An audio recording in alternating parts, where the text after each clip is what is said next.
And it's getting stronger. Kasi alam nila na pag ginawa ko to, my business will become stronger. Pinakipaglaban. So ano yung kailangan ng negosyo mo? Pakipaglaban mo.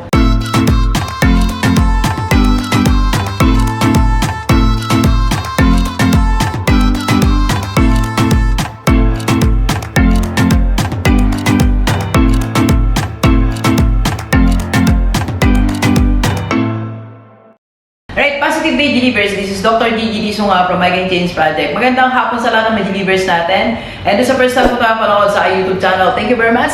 Please subscribe, click mo na po yan, Doc Gigi Sunga. And sa lahat ng mga gusto mag-join sa aking dalawang group, SMDC, sa lahat ng mga OFW natin mga kababayan, if you have or if you want additional source of income, PM ka lang. And of course, sa ating IMG Rockstar team, alright? So, message ka lang din. So, ang dalawang team na po na yan, bibigyan namin kayo ng opportunity to have other source of income. Okay? Alright, so, dako tayo sa topic na labanan. Alright? Bukod sa pag-ibig, ano pa yung dapat mo ipakipaglaban?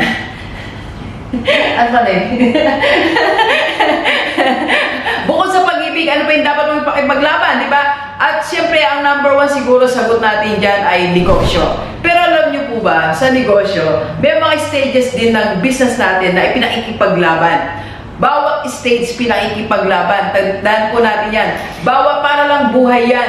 Bawat yugto ng buhay mo, pinakikipaglaban mo. And parang kanina narinig ko rin kay Sir, one of our speakers kanina, sabi niya, dapat ipakipaglaban mo ang iyong next promotion. Diba? So, ang buhay, pakikipaglaban per chapter, per stage ng buhay natin. Ganon din po ang negosyo, right? So, unang-una, ano ba pinakipaglaban natin? Unang stage pa lang ng negosyo na dapat mo ipakipaglaban is your business idea.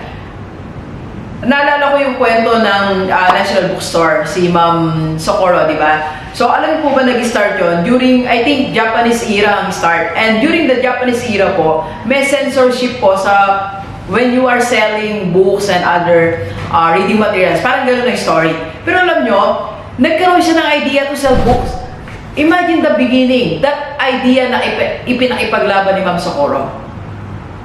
Doon pa lang kasi kung hindi siya lumaban, talo na siya eh. Diba? Japanese era, mahigpit. Baka hindi nyo alam nung tayo nasasakop ng mga ibang bansa, hindi normal ang buhay natin, hindi ganito malaya, hindi ganito ang buhay natin before. During Japanese era, Spanish era, yung mga iba pang sumakop sa atin, hindi po ganito.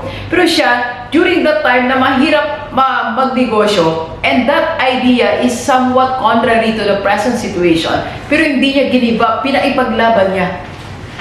Alright? So alam niyo kasi minsan sa atin, idea pa lang, natatalo na tayo eh. Diba? Ang dami nang tumalo eh. Wala na. Hanggang sa pagising natin, wala na. Ayaw ko na magnegosyo. Talo na si business idea. So kung meron kang business idea ngayon, you go for that, ipaglaban mo. Doc, weird eh. Yun nga eh. Alam niyo may explanation dyan. Bakit weird at crazy ang iyong mga business idea? I think i-describe ko siya sa one of my vlogs. Pero bigyan ko kayo ng konting explanation ngayon. Why other people or you yourself meron kang weird, crazy, kakaibang business idea. Alam mo kung bakit? Because we are unique. Unique individual tayo. Napasa ko yan doon sa book ni Ma'am Ayo. By the way, subscribe sa YouTube channel ni Ma'am Ayo Gutierrez. Nandiyan lang. Yan, kaka-revive lang. Congrats, Ma'am Ayo. Let's go, let's go. Please, pakisubscribe na po sa channel niya. So, yun po ang isa sa mga dahilan. Yun ang isa sa mga reasons. Kasi nga po, meron tayong unique tayo eh. Hindi tayo pare-pareho. Kaya kung mag-isip tayo, iba-iba talaga. Kaya yung idea mo, parang weird, di ba? Pero bigyan mo ng chance, ipaglaban ang yung business idea. Ipaglaban mo. Okay? Simulan. Alright? So, second aspeto ng negosyo na dapat mo ipaglaban. Kung naipakipaglaban mo, you execute it, make it stronger. How to make it strong? Yan ang pinaipaglaban. Para mabuhay siya. Hindi basta nasimulan mo, tapos wala na. Di ba minsan maraming ganun business owner, I launched this, I registered this, pero after few months wala na. Hindi nila pinaipaglaban na mag-grow, na maging stronger ang business nila. Fight for that. Kung kinakailangan mo makipag-business partner, makipag-partner ka para mas tumatag. Kasi di ba minsan alam nyo, maganda yung idea na ikaw lang mag-isa ang owner ng negosyo. Pero baka hindi mo kaya na strong. Di ba? Baka hindi siya maging strong. So, magkaroon tayo ng partnership. Yung pakikipag-partner mo sa iba, ibig sabihin lang po niyan, pinakikipaglaban mo ang negosyo mo. You want to make it stronger. Remember, potato corner, di ba? Si Sir Magsaysay, Joe Magsaysay, tama pa ako. Nung nag-start siya, meron siyang kaibigan at pinagsama nila yung pera nila para may start nilang potato corner. And now they have more than 500 stores, mga nag-franchise sa kanila. And it's getting stronger.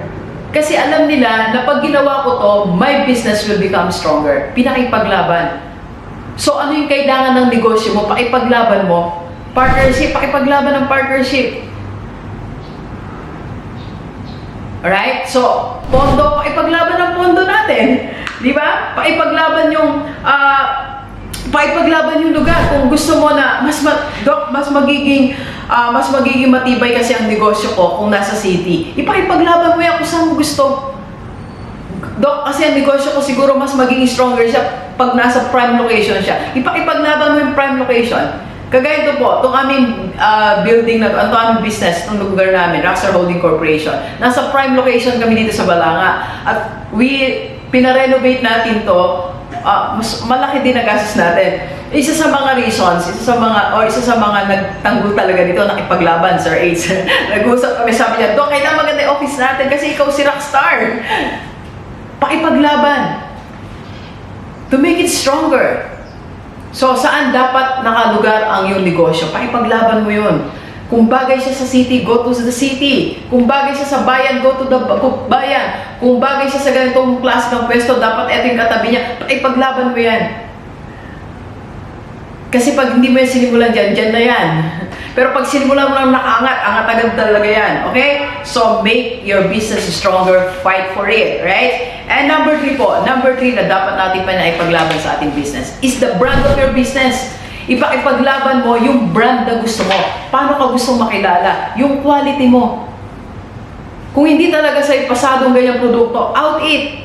Hindi lang yung basta makabenta ako, basta magkaroon kami ng income. Kung ayaw mo niyan, gusto mo itaas ang brand, itaas mo yung brand mo. Pakipaglaban mo yung brand mo. Lugar, treatment, itsura, quality. Yung quality ng your services, quality ng your products. Pag hindi okay sa'yo, pag hindi approve sa gusto mong quality, out. Fight for that brand na gusto mo. Nung nag-start po kami ng Rockstar Holding Corporation, sa gusto ko, kailangan iangat ang brand ni Rockstar. Kaya binawal mo na tayo ng vlog na ganito. Dapat, ito nga hindi ko allowed to dapat may blazer. Diba? So kaya nga nung isang araw, ito may mga naipag-partner sa atin. Sabi nila, Doc, can you please visit our office? Ganito. Sabi ko, meron kaming brand requirement. So I need to be, I need to be in your office. Dapat meron akong production team, personal team.